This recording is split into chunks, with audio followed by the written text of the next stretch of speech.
Hi, this is Tutor Nick P, and this is Idioms 148. The idiom today is someone is a slave driver. All right, this someone usually is, of course, your boss or your employer. So let's take a look at the note here.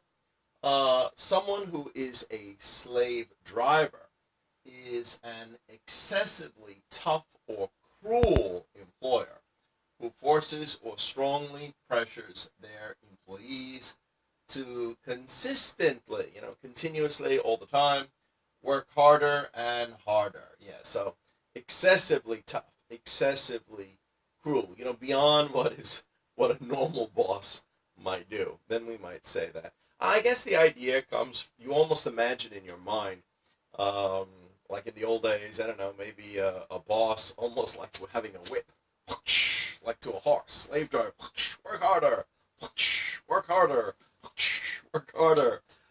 That's kind of the feeling or the connotation you get from the phrase slave driver or someone is a slave driver.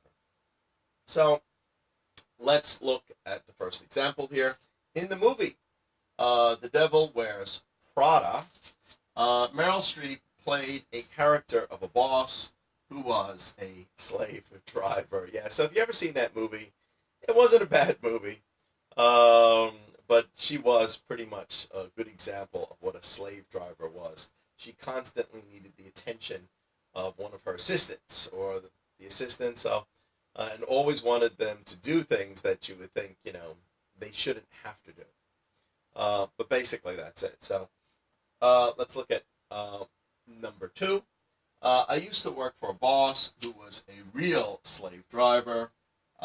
He constantly pressured his employees to work overtime every day in the office for no extra pay, and even often call them during their free time. Yeah, so this is what we might mean.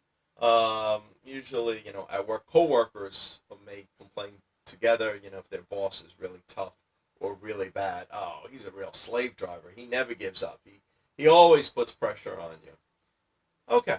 Anyway, I hope you got it. I hope you enjoyed it. Thank you for your time. Bye bye.